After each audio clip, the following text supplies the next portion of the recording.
네, 2025년 2월 4일 이정훈입니다. 이 방송을 찍고 있는 2월 4일 12.3 계엄과 관련해 두 가지 큰 일이 있었습니다. 하나는 헌법재판소에서 윤석열 대통령이 참석하고 기타 다른 사람이 참석한 가운데 탄핵 심리가 있었고요. 국회 내란 특위에서는 청문회를 열었습니다. 네. 지금 12.3 계엄에 대해서는 또 하나가 이제 지금까지 공수처, 검찰이 관여했던 수사가 있었고, 이 수사는 현재 재판으로 넘어가 있죠. 그래서 12.3 계엄권은 헌재에서 다루는 게 하나 있고, 국회 내란 특위가 다루는 게 하나, 청문회가 하나 있고, 또 하나는 이제 재판이 있습니다. 이 세 가지 건이 이렇게 정리되는 것 같아요. 윤 대통령은 이 재판과 관련해서는 구속을 철회해달라는 청구를, 구속을 취소해달라는 청구를 법원에 냈습니다. 아직 재판은 열리지 않았는데요. 나를 구속한 거를 취소해야 된다라고 했습니다. 윤 대통령을 수사한 게 불법이다라는 주장은 저도 해왔고 많은 사람이 해왔기 때문에 그렇게 불법으로 한 증거를 가지고 기소한 거는 문제가 있다. 더구나 구속까지 했으니까 구속을 취소해라. 윤 대통령은 지금 공수처의 수사를 거부했었죠. 또 검찰은 수사하지 못하고 구속 기간이 급하니까 그냥 기소를 해버렸습니다. 윤 대통령이 이 내란 관련 재판을 어떻게 임할지는 잘 모르겠어요. 근데 일단은 구속을 취소해라 이런 요구를 하면서 공수처의 수사는 거부했지만 내란 재판에는 응할 가능성도 있습니다. 그러나 한편으로는 이런 조건들이 안 챙겨지면은 내란 재판에는 전력을 안 할 수도 있고 보이콧하지도 않겠나 하는 생각이 듭니다. 일단 구속 청구 그를 법원에 했고, 또 하나 이제 국회에서 열리는 내란 특위도 윤 대통령 나와라, 누구 나와라 쭉 했는데 윤 대통령은 응하지 않고 있죠. 김영환 장관 등도 응하지 않고 있고. 그러니까 지금 대통령은 국회에서 하는 무슨 특위에는 일체 보이콧 입장이고, 법원에서 하는 거는 수사 자체가 불법이었으니 구속이라도 취소해놓고 보자 이런 입장인 것 같고, 그 다음에 헌재에서의 심리는 상당히 적극적으로 임하고 있습니다. 먼저 제일 쉬운 정리부터 해볼게요. 이 국회에서 열린 이 내란 특위 청문회에서는 그 노상원 전 정보사령관, 그는 굉장히 똑똑한 사람이었는데 좀 무리가 많은 사람이었죠. 여군하고 문제 때문에 군을 떠난 사람인데, 그렇게 해서 전역하게 되면은 연금이 좀 제한이 될 겁니다. 사는 게 어려울 수 있죠. 어쨌든 본인이 무속에 심취했다. 무속에 심취하는 거야 무슨 개인적인 일인데, 그가 만났던 비다나 씨라고 하는, 이름은 본명은 이선진 씨인가요? 여성 무속인을 국회가 불러놓고 어쩌고저쩌고 물었습니다. 노상원 씨가 와가지고 여러 군인들의 운세를 물었다. 이걸 보면 좀 본질을 못 들어가는구나 하는 느낌이 들고요. 이것과 별도로 박범계 의원, 민주당의 창원교도소 가서 수감되어 있는 명태균 씨를 만나고 왔다고 하면서, 왜 윤 대통령이 12월 3일 날 계엄을 했느냐, 명태균 씨에 따르면은 그날 이 명태균 씨가 자기가 갖고 있던 황금폰을 민주당 공개하겠다라고 밝혔기 때문에 그걸 막기 위해서 이 계엄을 했다라고 박범계 씨가 한 방송에 나와서 주장을 했습니다.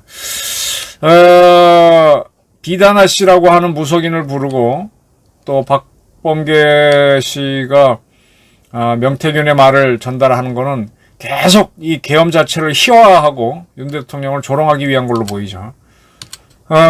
국회 그 내란 특위에서 하나 눈에 띈 거는 곽종건 특전사령관이 나와서 증언한 거예요.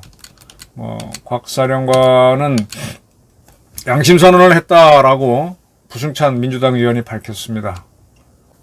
자신이 특전사령관하고 김아묵의 특임단장 707 두 사람이 만났는데 곽 사령관이 양심고비를 하겠다라고 했다. 그리고 이제 곽정근 사령관은 김병주 의원 유튜브에서 요원을 끌어내라라고 얘기했었는데, 그 부분에 대해서 그때 자기 부대 요원은 국회 안에 들어가지도 못했다. 건물 안에. 그거 빼내라고 할 수도 없다. 그래서 요원은 국회 안에 있던 사람들은 국회의원 등등이니까 그들을 국회의원을 빼내는 것이다. 뭐 그런 투로 이야기를 했습니다. 이 곽정근 의원하고 어쨌든 특전사 쪽은 대체로 윤 대통령한테 불리한 증언을 하고 있는 걸로 보입니다. 자, 반대로 수방사령관하고 방첩사령관은 헌법재판소에서 열리는 심리에 참석했습니다. 그 눈에 띄는 게, 곽정근 사령관은 양심선언을 했다라고 하는데, 이진우 수방사령관은 이렇게 얘기했어요. 이제 심리에서 국회 측 탄핵 소추를 한 국회 측 변호인이 당신 참 불행한 거 아니냐. 왜냐하면 이 수방사령관이나 곽정근 특전사령관이나 여인영 씨는 떠들지 모르겠다만 원래 작년 10월쯤에 육군 대장 인사가 있어서 대장으로 진급할 수 있는 그런 후보군들이었어요. 근데 그때 육군은 대장 인사를 안 했죠. 그리고 이들은 계엄에 이제 본인은 그렇게 확고한 의지가 없었는데 들어왔다가 지금 뭐 다 보직 해임 당하고 또 기소까지 당하게 됐으니까 물었습니다. 국회 측 소추한 국회 측 변호인이 당신 불행한 군인 아니냐 그랬더니 불행한 군인은 뭐고 불행하지 않은 군인은 또 무엇이냐. 위험상황에 대해 이것저것 법적인 것을 따지는 게 행복한 군인인가 라고 반문을 했습니다. 저는 이게 좀 와닿아요. 이번에 그 12.3 계엄 때 707 부대원들이 출동했지 않습니까? 근데 그때 유리창 깨고 들어가서 뭐 이렇게 하는 걸 쭉 본 707 예비역들이 보게 되면 우리 대원들이 저거 태업했네. 출동을 하긴 했지만은 그들이 굉장히 빠른 사람이잖아요. 근데 이거 뭐야? 와보니까 국회고 국회에 들어가라고 하니까 이거 말이 안 된다고 해서 태업을 했네라고 얘기합니다. 그건 뭔가 하면은 이 707 대원들이 판단을 했다는 거죠. 그리고 이제 707 특임대장 김모 대령은 그 후에 길거리 인터뷰를 하면서 눈물을 흘리면서 어쩌고 저쩌고 얘기했습니다. 또 곽정근 사령관도 이제 국회 청문회에 가서 양심선언을 했다 그러는데, 이 군인의 자세는 한번 생각해 봐야 돼요. 이제 최고사령관, 뭐 육군 총장이나 뭐 지적사령관 정도 된다면은 판단을 해야 되지만은 기능사령관은 수방사령관 또는 이제 뭐 특전사령관, 방첩사령관, 뭐 전략사령관 이런 사람들 이하는 그냥 명령에 따라 움직이는 게 저는 옳다고 봅니다. 특히 대통령의 명령이다라고 하게 되면 이것저것 따지면요 못해요. 왜냐하면 그 명령이 잘못될 수도 있어요. 또 그렇게 해서 본인이 불행해질 수 있는데 그것 또한 팔자죠. 군인이 될 땐 그걸 각오하고 하는 거죠. 제가 몇 차례 예를 들었지만은 김재규가 박 대통령을 시해할 때 그의 전속 부관이었던 박흥주 대령인가요? 육사를 거의 뭐 수석으로 하고 대령 막 진급했는데 김재규가 시해를 하자라고 하니까 고민하다 그냥 참여했잖아요. 그 양반은 그래서 국군 묘지도 못 갔습니다. 그게 이제 팔자인데 군인이라고 할 때는 이제 그걸 받아들이고 가는 거지 않습니까? 대신에 이제 명예를 누리는 건데 그런 명령을 받았을 때 태업을 하고 뭐 하는 형식만 취하고 하는 거, 그리고 지금 와서 양심선언을 하는 게 옳은지, 아니면 이진우 수방사령관처럼 불행한 군인은 뭐고 안 불행한 군인은 뭐냐, 위험사항에 대해 이것저것 법적인 것을 따지는 게 행복한 군인이냐, 이런 얘기를 할 수 있는 군인이 있다는 게 저는 그래도 괜찮네 하는 생각을 좀 합니다. 이진우 이 사령관은 이 헌재에서 국회 측 대리인들이 막 질문을 하니까, 지금 나는 군사재판소 재판을 받고 있고 그건 형사재판이니까 거기에서 주로 얘기하겠다, 여기서는 좀 얘기를 자제하겠다라고 버티는 모습을 보였습니다. 자, 어쨌든 이렇게 열린 헌재 심리에서요, 주먹을 끌었던 사람은 홍장원 국정원 1차장입니다. 이 양반은 육사 43기입니다. 옛날에 유신사무관이라고 있었죠. 이 양반도 유신사무관에 해당되는지 모르겠는데 대위 때 전역을 하면서 국정원의 5급으로 갔을 겁니다. 굉장히 유신사무관처럼 가가지고 거기서 이제 국정원 차장까지 오른 거죠. 국정원 차장이 높은지 육군 참모총장이 높은지 좀 헷갈립니다. 어쨌든 43기 이진우 수방사령관, 그 다음에 여인영 방첩사령관은 48기. 그러니까 이 사람 홍장원 씨보다가는 5년 후배가 되죠. 곽정군 씨는 47기. 5년 후배, 4년 후배가 되는 거죠. 조금 더 이렇게 군 수뇌부보다가도 육군 참모총장보다가도 홍장원 차장이 육사는 선임입니다. 그가 이제 이 탄핵 심판에서 주목을 끌었는데, 그가 이제 대통령으로부터 뭐 다 싹 잡아들여라 뭐 전화 받았다는 얘기가 있었는데, 여기 대해서 이렇게 대충 그가 발언한 걸 정리해 보게 되면은, 계엄이 선포된 날 처음으로 대통령한테 전화를 받았다. 그전에는 홍 차장은 윤 대통령의 전화를 직접 받은 적이 없다는 거죠. 저는 처음으로 대통령께 전화를 받은 거니까 거의 토시까지 기억하지 않을까요? 라고 하면서 이야기했습니다. 대통령 전화를 처음 받았다는 겁니다. 근데 이것도 보게 되면은 처음에 윤 대통령이 전화를 걸었는데 홍 차장이 못 받았고, 홍 차장이 리턴 콜을 하니까 윤 대통령이 뭐 잠시 후에 다시 한다라고 했고, 그 다음에 통화가 이루어졌다는 거죠. 대기하고 있다가. 그래서 자기는 국정원장 관사, 그 국정원 뒤에 있는 그 관사로 가는 도중에 윤 대통령과 통화를 했다. 그때 이제 이런 얘기를 들었다는 거죠. 근데 어쨌든 대통령하고 서로 제대로 통화를 못하고 난 다음에 국정원장 관사로 가기 전에 그는 TV로 윤 대통령이 비상계엄을 발령하는 걸 보고 계엄을 했구나라는 걸 처음 알았다 그랬고, 그리고 나서 김선호 국방부 차관에게 전화를 걸었다고 했습니다. 김선호 차관은 43기로 이 홍 차장하고 사관학교 동기입니다.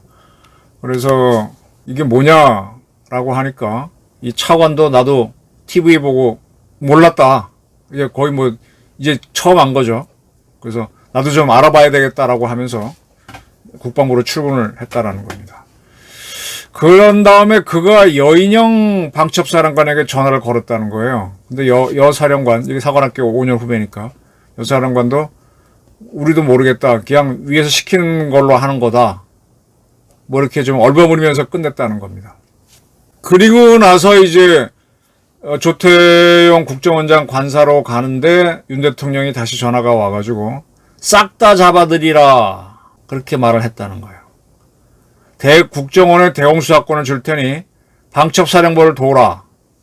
뭐 그랬다는 겁니다. 그게 10시 53분쯤. 그 싹 다 잡아들이라는 게, 그래서 누군지 몰라가지고 다시 그가 방첩사령관에게 전화를 걸었답니다. 그랬더니 그때서야 이제 연영 사령관이, 그 양반은 이제 충안고등학교 윤 대통령 후배고 이제 조금 더 알고 있었죠, 이 계엄에 대해서. 이분은 윤 대통령이 계엄에 대한 뜻이 있을 때 무릎 꿇고 하면 안 된다고 만류했다. 뭐 그런 사람이니까 좀 알고는 있었죠. 그래서 뭐 이렇게 됐다는 설명을 좀 들은 것 같고, 방첩사령관으로부터 명단을 받았다는 거예요. 잡아야 할 사람들 14명 내지 16명으로 기억한다. 근데 수첩에다가 받았을 수 없는 상황이라서 어렵게 쓰다 보니까 좀 이상했다라는 거죠. 다 적지도 못했고, 적다 보니 이게 뭐지? 하고 해서 추가로 적지 않았다고 합니다. 그 다음에 나중에 이제 그가 또 이걸 정리했죠. 정리했다는 겁니다.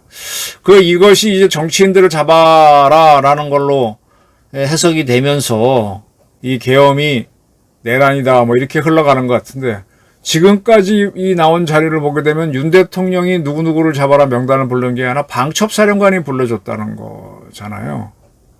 그런데 지금 윤 대통령 측은 홍장원 씨한테 싹다 잡아리라 한 거는, 그 양반은 그렇게 처음 전화 받은 거니까 이해했는지 모르지만 그게 간첩 잡아들이다 라고 한 거고, 그리고 이제 국정원은 예산이 많으니까 방첩사를 좀 도와주라. 그런 뉘앙스였다. 간첩을 잡아들이라. 근데 이 여인영 사령관하고 통화할 때 여사령관이 간첩을 얘기했느냐라고 국회 측 변호인이 물을 때는 홍 차장은 그런 건 없다라고 얘기했습니다. 자, 여기서 조금 얘기가 갈리죠. 대통령한테 체포할 사람 명단 받았다는 게 아니라 방첩사령관한테 받았다. 근데 대통령은 싹 잡아들이라는 게 정치인이 아니고 간첩을 하라는 거였단 말이야. 이게 뭐냐면 이게 국정원이 정치인을 잡으러 가게 되면 국내 정보 활동이 돼서 이거는 완전한 불법이 됩니다. 근데 간첩을 잡는다는 대공 수사권은 있으니까 할 수가 있죠. 그럼 여기서 지금 이 이야기가 갈리고 있어요. 만약에 이 홍장원 씨가 대통령 전화를 처음 받았고, 그래서 이제 대통령하고 통할 수 있는 육사 후배 여인영 사령관한테 전화를 했는데, 여인영 사령관 측에서는 이제 계엄군이니까 뭐 국회로 가는 사람들을 막을 필요가 있었겠죠. 그래서 그런 명단을 불러줬는지 어떻는지 모르겠어요. 그럼 뭔가 여기서 오해가 있는 거 아닌가? 지금 이제 아까 명태균 씨 한 분 폰을 가지고 12월 3일 계엄을 하려고 했다라고 흔들어대는 박범계, 그 다음에 국회 내란 특위가 비단아 씨라고 하는 우석인을 불러서 노상원 문제를 얘기하면서 흥미를 끄는 문제, 그다음에 곽종근 특전사령관은 양심선언을 했다. 뭐 그건 그 양반은 글로 가는 건데, 그걸 제외하고 나면은 그건 사실 본질하고는 조금 거리가 있죠. 곽종근 씨하고 707 특임대장이 앞으로 어떻게 진술할지는 두고 봐야 되지만 명태균하고 비단아 씨는 조금 그건 뭐 눈 끌기 위한 거고.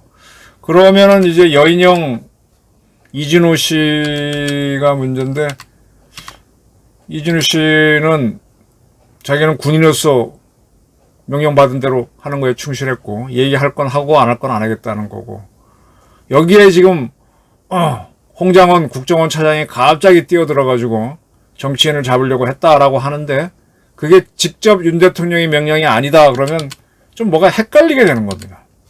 지금 왜 12월 3일 날 계엄을 했느냐에 대해서 윤석열 대통령은 헌재에서 11월 29일이나 30일일 찌는 것 같다. 그때 이제 국회에서 민주당이 감사원장 탄핵안을 발의하려고 합니다. 그래서 야, 이건 도저히 안 되겠다라고 해서 김영현 장관에게 계엄을 준비하자라고 해서 12월 3일 날 했다는 거거든요. 그러니까 명태균하고는 아무 상관이 없는 거죠. 근데 여인영 씨는 무슨 임무를 받았는지 모르지만은 홍장원 씨한테 정치인 이름을 불러줬다는 게 홍장원 씨 주장이고요. 그리고 경찰청장한테도 누구누구를 명단을 불러주고 그 사람들이 어디에 있는지 위치를 파악해달라라는 얘기를 했다라는 겁니다. 여기서야 봐야 될 게, 현재의 계엄법 시행령에 따르면은 계엄이 선포되면은 이 보안사령관, 지금은 방첩사령관이 합동수사본부, 합수본부를 만들고 그 밑에 경찰, 국정원 뭐 이런 게 다 들어와야 됩니다. 검찰까지도. 사실 이게 좀 말이 안 되는 거죠. 작은 조직이 큰 조직을 하는 건데, 그러니까 계엄이 선포됐으니까 방첩사령관 입장에서는 자기보다 큰 조직인 경찰청장 또는 뭐 국정원 측에 계엄 작전하기 위해서는 어떤 정치인들이 국회에 가서 활동하지 못하도록 잡을 필요도 있으니까, 그래서 경찰청장한테는 도움을 물었다라고 얘기는 밝히고 있습니다. 그리고 합수본을 운영하기 위해서 경찰 또 국수본, 국방부 조사본부에 수사관들을 보내달라. 그렇다면은 이 국정원한테는 이제 수사관을 달라고 할 수 없지만은 어쨌든 뭐 그렇게 돼 있으니까 홍장원 씨한테 이름 불러줄 수도 있고, 그러면은 이거는 적법하게 계엄이 선포됐다는 걸 전제로 한다면 방첩사령관은 할 수 있는 거 아닌가요? 저는 그렇게 봅니다. 이진우 씨도 행복한 군인하고 불행한 군인은 뭐가 다르냐 이렇게 질문을 했는데, 이 여인영 씨도 방첩사령관으로서 군 통수권자로부터 구체적으로 부여된 명령은 수행할 수밖에 없다라고 하면서 책임은 나한테 있고 내 부하들한테는 묻지 말아달라. 그때 이 뭐 계엄이 불법이냐 합법이냐 위법이냐 따지는 거는 군인들한테는 적절치 않다라고 이야기를 했습니다. 이렇습니다. 자, 이런 것들이 계엄이 어떻게 됐느냐 이런 문제인데 이걸 내란으로 볼 수 있습니까? 계엄을 하는 과정이죠. 윤 대통령도 그래서 자기는 계엄을 한 거고 이 계엄을 하다가 철회를 했고 국회에 결의가 있어서 그래서 뭔가 실행한 게 없다. 실체가 없다.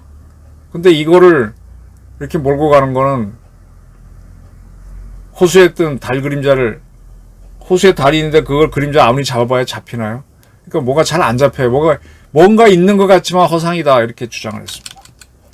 홍장원 씨 주장이 퍼펙트하다면은 뭐 계엄법을 크게 어긴 거가 되지만 그게 아니라면 글쎄 경찰청장한테 누구누구를 체포해야 된다는 얘기를 했다라는 그 정도는 남아있긴 하지만 좀 글쎄 이런 느낌이 듭니다.